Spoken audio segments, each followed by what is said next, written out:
Pour partir en guerre, il vous faut a priori une bonne armée, une petite stratégie, un poil de motivation, mais surtout, le plus important, un bon capitaine. Et dans l'histoire, le meilleur d'entre eux était sûrement Mataus, le genre de joueur qui dynamisait n'importe quelle équipe par sa simple présence sur le terrain,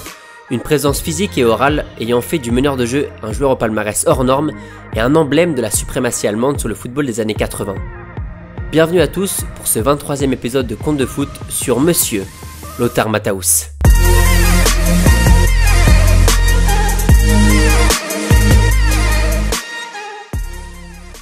Un guerrier est un homme qui part en guerre, qui se doit de défendre son clan en cas d'attaque adverse et d'aider ses troupes en cas d'offensive. Au sens propre du terme, oui, mais au sens figuré, autrement dit sur un terrain de football, la définition pourrait facilement être illustrée par un joueur.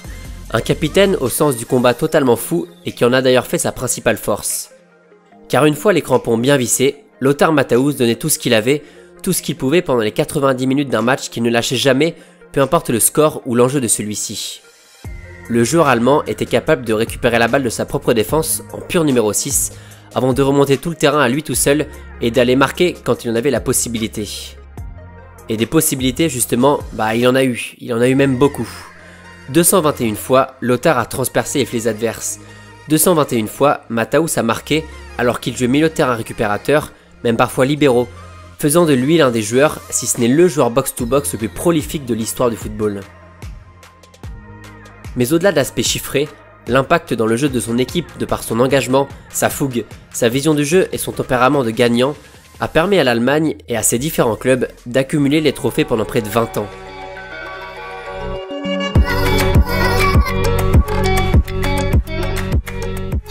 Sous les couleurs de la Mannschaft, Matthaus a régné sur la décennie 80-90 en parvenant à 5 reprises en finale de Coupe du Monde ou de Championnat d'Europe, après avoir joué ses premières minutes en sélection en 1979. Un an plus tard, la jeune pépite est convoquée dans le groupe de ce qui était à l'époque la RFA, un groupe qui va aller remporter le deuxième Euro de son histoire après une victoire à l'arraché 2-1 en finale contre la Belgique. Et bien qu'il n'ait pu jouer qu'une petite vingtaine de minutes dans le tournoi, il va prendre rendez-vous pour la suite, mais restera tout de même bloqué par l'emblématique Paul Breitner, un milieu de terrain défensif allemand au tempérament bien trempé, qui mériterait d'ailleurs une petite rétrospective de sa carrière lui aussi. Mais après une Coupe du Monde 82 où les Allemands échoueront en finale contre l'Italie 3-1, après avoir éliminé la France en demi-finale face à Séville, cette fois je vous raconte pas l'histoire, l'Allemagne va de nouveau craquer dès les poules de l'Euro 84 face aux Portugais, puis contre les Espagnols. Gagnant la confiance du sélectionneur Franz Beckenbauer, après des performances remarquables sous les couleurs du Bayern, il est titulaire à la Coupe du Monde 86 au Mexique et va porter la sélection allemande jusqu'à une deuxième finale de suite. Il marquera le but victorieux face au Maroc en 8e avant d'éliminer le pays hôte mexicain au tir au but en quart et de vaincre une nouvelle fois nos Bleus qui ne feront pas le poids face au rouleau compresseur germanique en demi-finale. Mais face à l'Albi-Céleste d'un Maradona que vous connaissez désormais, auteur du plus célèbre dédoublé contre l'Angleterre 15 jours plus tôt, la RFA de Matthaus et de son capitaine Karl-Heinz Rummenigge va s'incliner 3-2 et nourrir à nouveau des regrets après leur défaite 4 ans plus tôt contre la Squadra Azzurra. Éliminés en demi-finale de l'Euro 88 par les Pays-Bas de Gullit et Van Basten, malgré un penalty de Lothar, les Allemands revanchards vont se présenter à la Coupe du Monde 90 prêts, cette fois-ci, à en découdre. Portés par un Matthaus de gala, ils vont corriger la Yougoslavie et les Émirats arabes unis au premier tour, avant de concéder un nul 1 partout face à la Colombie, sans conséquence pour une qualification, cette fois-ci sans embûche. En 8e, les Allemands vont se venger des Pays-Bas 2-1, avant d'écarter la Tchécoslovaquie grâce à un pénalty de leur capitaine en première mi-temps. Déjà 4 buts pour Matthaus, qui ne va pas trembler non plus en demi-finale face aux Anglais de Gascogne, Lineker ou Waddle, après une séance de tir au but où ce dernier ratera justement le dernier pénalty des Britanniques.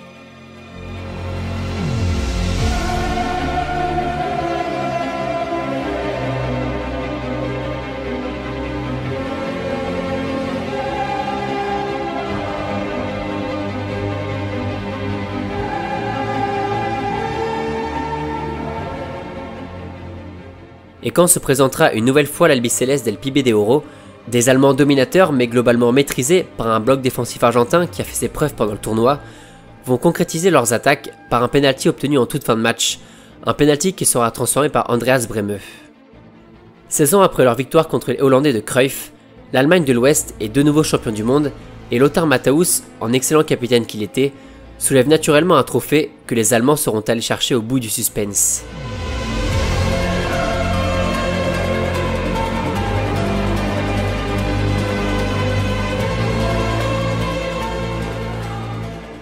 Et si le joueur est aujourd'hui unanimement reconnu pour ses qualités indéniables de leadership, sa longévité hors norme va faire de Lothar Matthäus le joueur le plus capé de la sélection allemande, mais aussi celui qui aura participé au plus grand nombre de matchs en phase finale de Coupe du Monde à travers ses 5 participations.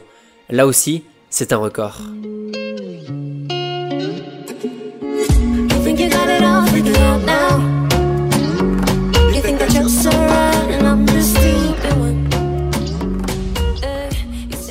Sans s'attarder sur le parcours de l'Allemagne en 94 et 98, où la sélection d'un Matthäus repositionné libéraux échouera 2 fois en quart de finale,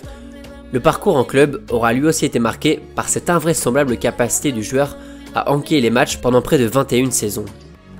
Débutant à Mönchengladbach, avec qui il ira jusqu'en finale de Coupe UEFA et accrochera une 3e place cruelle en Bundesliga, le meneur d'1m74 file en Bavière pour enfiler la tunique munichoise et garnir pour de bon son armoire à trophées. Alors qu'il enchaîne les buts malgré une position sur le terrain qui ne se cantonne pas à un simple rôle offensif, Matthäus et le Bayern vont remporter 3 Bundesliga consécutifs, agrémentés d'une Coupe d'Allemagne en 1985. Mais l'échec bavarois, en finale de la Ligue des Champions 87 face à Porto, aura sans doute eu raison du périple de Matthäus au Bayern, qu'il quittera en 88 pour rejoindre finalement l'Inter Milan. Aux côtés de son camarade Andreas Brehme, qui a fait le chemin avec lui, le nouveau numéro 10 interiste va aller conquérir le titre de Serie A dès sa première saison en Lombardie, avant d'être barré les années suivantes par l'ennemi juré milanais. Alors qu'il vient de porter la RFA sur le toit du monde en 90, il est élu Ballon d'Or la même année, avant d'être désigné meilleur footballeur FIFA en 91, suite au sacre de l'Inter en finale de la Coupe UEFA face à l'AS Roma. La saison qui suit, un mal du pays qui ne n'ira jamais, combiné à une rupture des ligaments croisés qui l'éloigne des prés italiens, va pousser la superstar allemande à revenir à Munich, au Bayern, avec qui il fera son grand retour en septembre 92.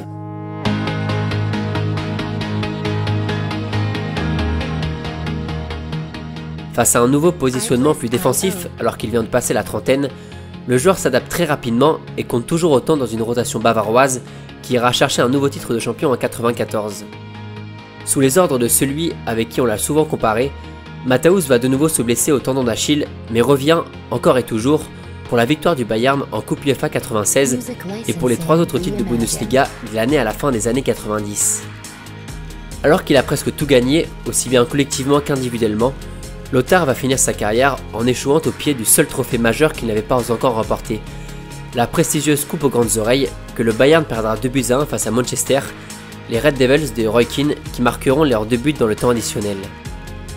À quelques minutes près, Matthäus aurait pu entrer dans le club très select des joueurs qui ont rangé dans leur salle à trophées 1 euro, une Coupe du Monde, un Ballon d'Or et une Ligue des Champions.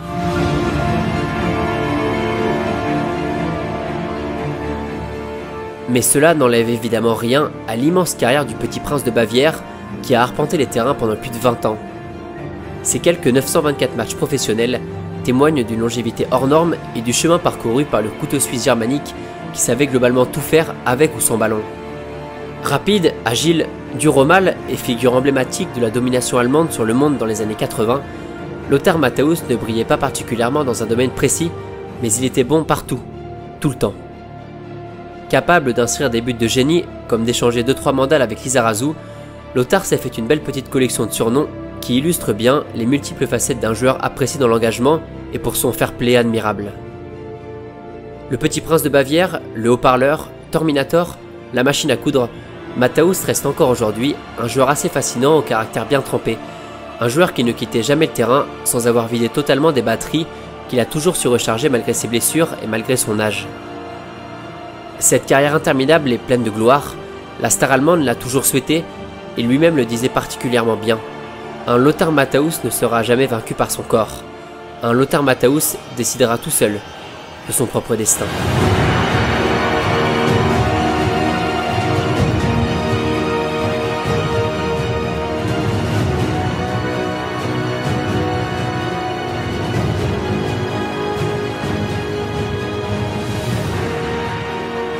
Alle was überlegen, es ist doch eine Frechheit, was er pfeift. Einmal,